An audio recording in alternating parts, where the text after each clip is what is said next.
Alrighty. So we're going to solve this equation algebraically and graphically.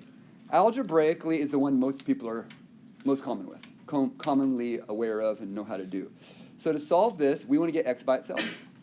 So to get x by itself, you want to get x to one side. I'm going to choose to move it this way, even though some of you would move it this way. It's not a big deal which way you move it. But I'm going to move this 2x over. And that would leave me with 2 minus 3x equals negative 4. Now I got to get x by itself. So my next step is I want to get rid of this 2 right here, leaving me negative 3x equals negative 6. And then some of you could just see the answer right there.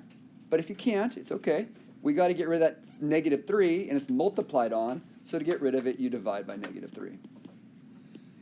So x is equal to negative 6 divided by negative 3, which is 2. We just solved it. But you can also solve it by graphing. And here's what I mean by that.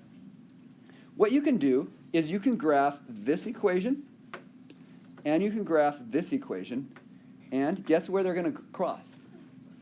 At x equals 2. So there's 2 ways of doing it, and you need to be able to solve it both ways. So let's graph this one. Okay, so if we have y equals 2 minus x, it's basically we're graphing y equals 2 minus x is what we're going to graph.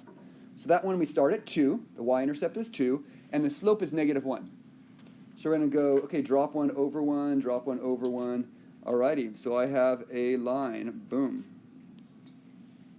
There's my line. Okay, and I want to graph the other one, y equals 2x minus 4.